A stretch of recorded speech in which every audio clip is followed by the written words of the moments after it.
Hello hi అందరికీ నమస్తే welcome back to our channel. ఈరోజు వీడియో వచ్చేసి 3000 కిలోమీటర్స్ రైడ్ గురించి అనమాట. ఇది వచ్చేసి Tamil Nadu complete ride.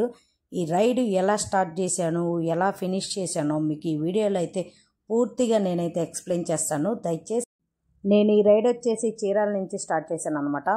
Morning luggage pack చేసేసుకొని నేనైతే టెంపుల్కి వెళ్ళిపోయి టెంపుల్లో దర్శనం చేసేసుకొని అక్కడి నుంచి టిఫిన్ చేసేసుకొని నేనైతే రైడ్ స్టార్ట్ చేశాను. రైడ్ స్టార్ట్ చేసి అలా 5 కిలోమీటర్స్ వచ్చాను లేదో ఇక్కడైతే ఫుల్గా వర్షం పడుతుంది. సో ఇది మాకు ఒక మంచి వెల్కమ్గా ముందుకు వెళ్ళిపోయాము. వర్షం అయితే ఫుల్గా పడుతుంది. మా రైడింగ్ గేర్ మొత్తం తడిచిపోయింది అనమాట. సో మేమైతే ఈ రైడ్ని ఆపదలుచుకోలేదు, అందుకే కంటిన్యూ చేస్తున్నాం. సో ఒంగోలు దాకా అయితే వర్షం ఉందన్నమాట. సో ఒంగోలు దాటంగానే మాకు వర్షం అయితే తగ్గిపోయింది. సో నెల్లూరు దాకా వచ్చేసాము. నెల్లూరులో మేమైతే ఒక వాటర్ బాటిల్ తీసుకున్నాము. ఆ వాటర్ బాటిల్ ఏమైందంటే కింద పడిపోయి పగిలిపోయింది. సో ప్రజెంట్ అయితే టోల్ ప్లాజా దగ్గర ఉన్నాము. ఇదే మనకి తమిళనాడుకి ఎంట్రన్స్ టోల్ ప్లాజా అనమాట. ఇది దాటామంటే మనం తమిళనాడులో ఎంట్రీ అయిపోతాము. ఈవినింగ్ 4 అయిపోయిందనమాట. సో ఒక టీ తాగుదామని మేము ఇక్కడ హైవే మీద ఒక టీ షాప్ ఉంటే ఇక్కడ ఆగామన్నమాట. ఇక్కడ టీ తాగేసేసి మళ్ళీ మేము రైడ్ని అయితే కంటిన్యూ చేస్తాము. సో పెట్రోల్ బంక్కి అయితే వచ్చేసాము పెట్రోల్ కొట్టించుకుందామని. సో పెట్రోల్ కొట్టించుకొని మళ్ళీ రైడ్ అయితే కంటిన్యూ చేస్తాం అనమాట. ఒకేసారి ట్యాంక్ ఫుల్ చేయించుకొని వెళ్తున్నాము. మాకైతే 5 లీటర్సే కాబట్టి దీని కెపాసిటీ 10 దాకా పెట్రోల్ కొట్టియాల్సి వస్తుంది. నా స్కూటీకి మినిమం 2 లీటర్స్ అయితే తగ్గకుండా పెట్రోల్ మెయింటైన్ చేయాలన్నమాట. సో ఇక్కడి నుంచి అరౌండ్ ఒక 3 అవర్స్ పట్టిద్ది అనమాట తంజావూరు వెళ్ళడానికి. సో మేము వెళ్ళేసరికి నైట్ 9 అయిపోవచ్చు గూగుల్ టైం ప్రకారం. అయితే హైవే క్లోజ్ ఉండటం వల్ల మేమైతే సిటీలో నుంచి రావాల్సి వచ్చింది. సో ఇక్కడైతే ఫుల్ ట్రాఫిక్ జామ్ ఉందన్నమాట. సో అరౌండ్ 9 కల్లా తంజావూరు రీచ్ అయిపోయి తంజావూరులో ఒక రూమ్ తీసుకొని ఈరోజు నైట్కి అయితే అక్కడ స్టే చేసేయాలా. నిన్న నైట్ అయితే మేము తీసుకున్న రూమ్ ఇదే అనమాట. సో చాలా బాగుంది రూమ్ అయితే. మాకు ఈ రూమ్ వచ్చేసి 1500 పడింది. సో ఇంకా మేము మార్నింగ్ లేచి ఫ్రెష్ అయిపోయి టెంపుల్కి బయలుదేరదామని రెడీ అయిపోయాం అనమాట. సో ఇంకొక 10 మినిట్స్లో అయితే మేము టెంపుల్కి బయలుదేరిపోతాము. సో టెంపుల్ దగ్గరికి అయితే వచ్చేసాము. ఇది వచ్చేసి బిగ్ టెంపుల్ అనమాట. ఈ టెంపుల్లో అన్నీ పెద్దగానే ఉంటాయి. టెంపుల్ పేరుకు తగ్గట్టే ఉంటాయి అనమాట. లోపల విగ్రహం కూడా చాలా పెద్దగా ఉంటుంది, శివుని లింగం అనమాట. అట్టనే నంది కూడా చాలా పెద్దగా ఉంటుంది. సో ఈ టెంపుల్ చూసేసుకొని మేము ఇక్కడి నుంచి అయితే ఊటీ బయలుదేరిపోతాము. సో మార్నింగ్ దర్శనానికి అయితే వచ్చేసాము. సో లోపలికి వెళ్ళిపోయి దర్శనం చేసేసుకొని ఇక్కడెక్కడన్నా టిఫిన్ చేసేసుకొని మేమైతే ఊటీ బయలుదేరిపోతాం అనమాట. సో ఈరోజు ప్లాన్ అయితే ఊటీ. సో ఈరోజు ఈవినింగ్ కల్లా ఎట్టయినా ఊటీలో చేరుకోవాలా. ఊటీకి మేము ఈ పాస్కి కూడా అప్లై చేసుకోవాలి. టెంపుల్ దగ్గర అయితే నా ఫోన్ అయితే మిస్ అయిపోయింది. సో నేను హెల్ప్ లైన్ సెంటర్కి వెళ్తే వాళ్ళు పోలీస్ స్టేషన్లో కంప్లైంట్ ఇవ్వమన్నారు. సో మళ్ళీ వెస్టర్న్ పోలీస్ స్టేషన్కి వెళ్ళి కంప్లైంట్ ఇచ్చాను. అట్టా నాకు ఒక 2 అవర్స్ అయితే టైం అక్కడ వేస్ట్ అయిపోయింది.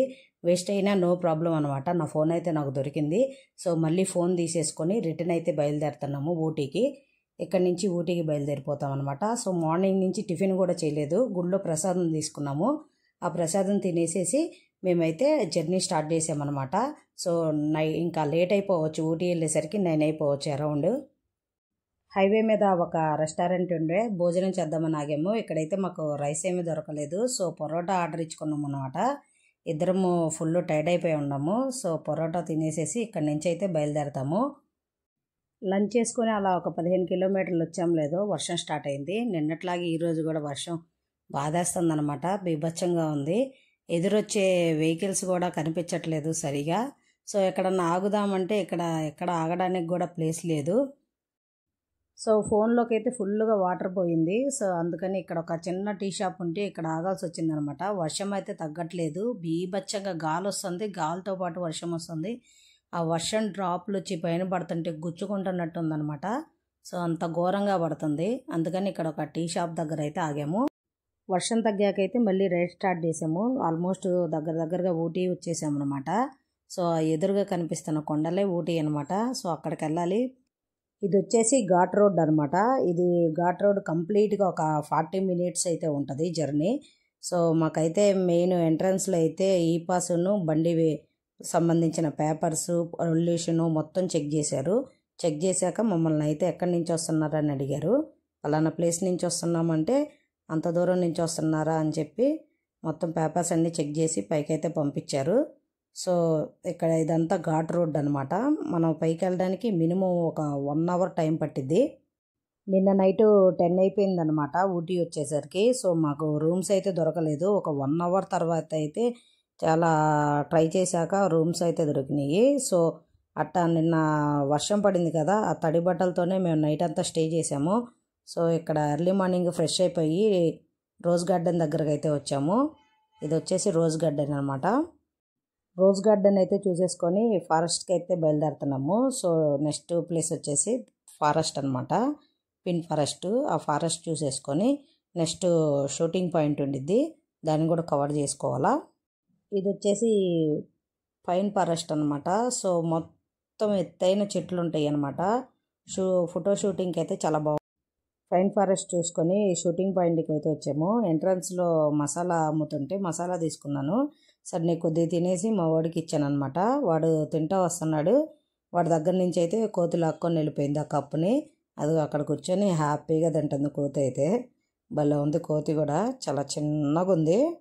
షూటింగ్ పాయింట్ నుంచి అయితే వ్యూ సూపర్గా ఉంది. ఆ తెల్లని మేఘాలు, కింద ఎత్తైన కొండలు, పచ్చదనంతో ఉందన్నమాట. ఇది వచ్చేసి మొత్తం కంప్లీట్ షూటింగ్ పాయింట్. ఇక్కడ కొన్ని సినిమాలు కూడా షూట్ చేశారు. మా వాడైతే వేరే ఫ్యామిలీకి ఫొటోస్ తీయడానికి అయితే చాలా కష్టపడుతున్నాడు. ఇది వచ్చేసి డ్యామ్ అనమాట. సో ప్రజెంట్ అయితే క్లోజ్లో ఉంది, అందుకని మేము మెయిన్ రోడ్ మీద నుంచి అయితే కొద్దిగా వీడియో అయితే తీసుకున్నాము. వీడియో తీసుకొని ఇక్కడ నుంచి అయితే మేము మళ్ళీ రూమ్కి స్టార్ట్ అయిపోతాం అనమాట. రూమ్కి వెళ్ళిపోయి లంచ్ చేసేసుకొని మళ్ళీ రేపు కొన్ని ప్లేసెస్ అయితే చూస్తాము. ఇది వచ్చేసి నెక్స్ట్ డే అనమాట. మేమైతే మార్నింగ్ రూమ్ వెకేట్ చేసేసి కొన్ని వ్యూ పాయింట్స్ చూసుకొని ఇక్కడ నుంచి అయితే కోయంబత్తూర్ వెళ్దామని స్టార్ట్ అయిపోయాము. వెళ్ళేదారిలోనే ఇది వచ్చేసి లౌడాలే రైల్వే స్టేషన్ అనమాట. ఈ రైల్వే స్టేషన్ చాలా ఫేమస్. ఈ ట్రాక్ అయితే చాలా చిన్నగా ఉంది. ఇది బ్యాటరీ ట్రైన్ అనమాట. వ్యూ పాయింట్స్ అయితే అద్దరిపోతాయి అంట ఈ ట్రైన్లో వెళ్తే, కానీ టికెట్ మనం ముందే బుక్ చేసుకోవాలా. ఇది వచ్చేసి కాఫీ ఎస్టేట్స్ అనమాట. చాలా పెద్దగా ఉన్నాయి. ఇక్కడ టీ అండ్ కాఫీ చాలా ఫేమస్ అనమాట. ఇవి వచ్చి ఎస్టేట్స్. ఇవి చూడడానికి అయితే మేము వచ్చాము. పైనుంచి వ్యూ పాయింట్ అయితే చాలా సూపర్గా ఉంది. సో కొన్ని వ్యూ పాయింట్స్ కూడా చూసేసుకొని మేము ఒక టీ తాగేసి స్టార్ట్ అయిపోయాం అనమాట. ఒక వ్యూ పాయింట్ దగ్గర అయితే ఆగాము ఫొటోస్ తీసుకుందామని. అక్కడ మేము తీసుకున్న బర్ఫీను చాక్లెట్స్ అయితే కవరు కోతెత్తికెళ్ళిపోయింది. ఈ కోతులు అయితే మా చుట్టే తిరుగుతున్నాయి. పైన కోతులు చాలా ఎక్కువ ఉన్నాయి అన్నమాట. ఇక్కడ క్లైమేట్ అయితే చాలా సూపర్గా ఉంది. నేచర్ని ఎంజాయ్ చేసే వాళ్ళు ఎవరన్నా ఉంటే హ్యాపీగా ఉంటారు. ఇక్కడ వెదర్ అయితే అలా ఉందన్నమాట. ఇక్కడ సిటీ వ్యూ పాయింట్స్ ఉంటాయి అన్నమాట. అవి అయితే మార్నింగ్ అయ్యేసరికి ఇంకా ఓపెన్ అవ్వలేదు. సో మేమైతే రిటర్న్ వెళ్ళిపోతున్నాము. ఇక్కడ నుంచి కోయంబత్తూర్ వెళ్ళిపోతాము. కోయంబత్తూర్ వెళ్ళిపోయి అక్కడ కొన్ని విజిటింగ్ ప్లేసెస్ చూసుకుంటాము. మేమైతే కోయంబత్తూర్ వచ్చేసాము. కోయంబత్తూర్ నుంచి ఆదియోగి స్టాచ్యూ దగ్గరికి అయితే స్టార్ట్ అయిపోయాము. మార్నింగ్ నుంచి అయితే ఏమీ తినలేదు మేము. సో ఇక్కడ ఏమన్నా రూమ్ తీసేసుకొని లంచ్ చేసుకోవాలా. ఇక్కడైతే వ్యూ అయితే చాలా సూపర్గా ఉంది. అట్టా ఈ విలేజ్ కూడా చాలా బాగుందన్నమాట. కలర్ఫుల్గా ఉంది. మొత్తం గ్రీనరీతో నిండుందన్నమాట. వెదర్ అయితే సూపర్గా ఉంది. ఆదియోగి స్టాచ్యూ దగ్గరకు అయితే వచ్చేసాము. ఇక్కడైతే ఎద్దులు ఉన్నాయి అన్నమాట. వాటిని మనం టచ్ చేసినా కూడా ఏమీ అంటలేదు. చాలా పెద్దగా ఉన్నాయి వీటి కొమ్ములు అయితే. ఇది వచ్చేసి ఆదియోగి స్టాచ్యూ బ్యాక్ సైడ్ అనమాట. వెనక లోపల లొకేషన్స్ తిరగడానికి అయితే మనకి ఎద్దుల బళ్ళు ఉంటాయి. వీటి మీద మనల్ని తిప్పుతారు. సో లోపల వెనక బ్యాక్ సైడ్ మనకి లాకర్స్ అట్టనే రూమ్స్ కూడా ఉంటాయి అన్నమాట. ఇక్కడ హ్యాపీగా స్టే చేయొచ్చు. నైట్ లేజర్ షో ఉండిద్ది అనమాట. సేమ్ మేమైతే వర్షం పడుతుందని వేరే వాళ్ళని లిఫ్ట్ అడిగి బస్సులో వచ్చాము. బట్ మేము వచ్చే టైంకి లేజర్ షో అయిపోయింది. అంత ఫుల్ ట్రాఫిక్ జామ్ ఉందన్నమాట. ఆ ట్రాఫిక్ అంతా క్లియర్ చేస్తున్నారు.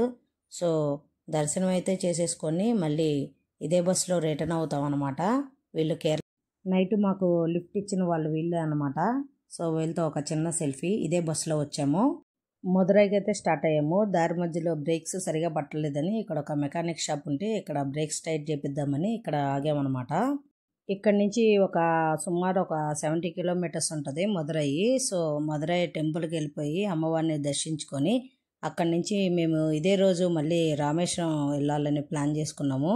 సో మధురై వెళ్ళి ఇది వచ్చేసి కళ్యాణ మండపం. నైట్ మేము ఎక్కడే స్టే చేసామన్నమాట. దీని లోపల ఒక రూమ్ ఉంటే ఆ రూమ్ ఇచ్చారు మాకు. 1500 తీసుకున్నారు రూమ్కి. సో ఎర్లీ మార్నింగ్ ఫ్రెష్ అయిపోయి ధనుష్కోటికి వచ్చేసాము. ధనుష్కోటి అయితే వ్యూ సూపర్గా ఉంది. బీచ్ అయితే అద్దరిపోయింది. ఇది వచ్చేసి శ్రీరాముని పాదాలు అన్నమాట. ఇది వచ్చేసి టెంపుల్ ధనుష్కోటి దగ్గర ఉంది ఈ టెంపుల్ వచ్చేసేసి. సో దీనికి ఎదురే మనకు ఒక రైల్వే స్టేషన్ ఉంటుంది అనమాట. ఇది వచ్చేసేసి రైల్వే స్టేషన్ అనమాట. అప్పుడు సునామీ టైంలో ఇది మొత్తం కొట్టుకుపోయింది అనమాట. కొట్టుకుపోగా మిగిలిపోయిన రైల్వే స్టేషన్ ఇది. మొత్తం ఒక 4 గోడలే ఉన్నాయి అన్నమాట స్టేషన్ అన్న వాళ్ళు. ఇంకా అంతకు మించి అయితే ఇక్కడ ఏమీ లేదు. ఇది ఫ్రంట్ సైడ్ అనమాట. మనం బ్యాక్ సైడ్ నుంచి వచ్చాము స్టేషన్కి. ఇక కనిపిస్తుంది కదా, ఇక్కడ ఎవరో చిన్న మోటార్ వేసి వాటర్కి మోటార్ పైపు బిగించారనమాట. స్టేషన్ దగ్గర నుంచి అయితే చర్చికి వచ్చేసాము. ఇది చాలా ఫేమస్ అయిన చర్చ్ అనమాట. అప్పుడు సునామీ టైంలో కూడా ఇది మొత్తం కొట్టుకుపోయింది. ఓన్లీ ప్రార్థన చేసేది ఉందో చూసారా, అదొక్కటే ఉందన్నమాట. చుట్టూ అటుపక్క గోడలు కూడా మొత్తం ఆల్మోస్ట్ కొట్టుకుపోయింది. సగం సగం ఉన్నాయి అన్నమాట. సో దీన్ని అయితే ఇట్టనే పెట్టేశారు విజిటింగ్ ప్లేసెస్కి చూడడానికి అయితే. ఇది వచ్చేసి రామదాస్ మందిరం అనమాట. ఇది కూడా మనకి సముద్రం మధ్యలో ఉంటుంది. సముద్రం మధ్యలో రోడ్డు ఉంటుంది అనమాట మనకి. ఇదైతే వ్యూ అయితే చాలా సూపర్గా ఉంటుంది. అప్పుడులో రామాయణం జరిగింది అనడానికి ఇది ఒక ఎగ్జాంపుల్గా ఉందన్నమాట. ఈ టెంపుల్ చాలా సూపర్గా ఉంది. బయట వ్యూ పాయింట్ అయితే చుట్టూ నీళ్ళు ఉంటాయి, నీళ్ళ మధ్యలో టెంపుల్ ఉంది. ఇది వచ్చేసి రామేశ్వరం అనమాట. ఈ రామేశ్వరంలో ఒక కోనేరు ఉంది. ఆ కోనేరు ఇది అనమాట. దీనికి ఎదురుగానే మనకు ఒక టెంపుల్ ఉంటుంది. ఆ టెంపుల్ కూడా చూసేద్దాము. ఈ మొత్తం ప్లేసెస్ అన్నీ రామేశ్వరం ఇప్పటి నుంచి స్టార్ట్ అయ్యాయని. ఇది వచ్చేసి కోనేరుకి ఆపోజిట్లో ఉన్న టెంపుల్ అనమాట. టెంపుల్ అయితే చాలా సూపర్గా ఉంది. చుట్టూ కొబ్బరి చెట్లు, అరటి చెట్లు. టెంపుల్ అయితే చాలా నీట్గా మెయింటైన్ చేస్తున్నారు. ఇక్కడ క్లైమేట్ అయితే చాలా బాగుంది. చాలా కూల్గా కూడా ఉందన్నమాట టెంపుల్ చుట్టూ. టెంపుల్ అయితే సూపర్గా ఉంది. నేనైతే రామేశ్వరంలో ఏపీజే అబ్దుల్ కలాం హౌస్ కూడా విజిట్ చేశాను అనమాట. సో ఇది పంబా రివర్ దాటినాకనమాట. మళ్ళీ మేము రిటర్న్ అయిపోతున్నాము. ఈ వీడియో కనుక మీకు నచ్చినట్టయితే please like, share and subscribe the channel and support me.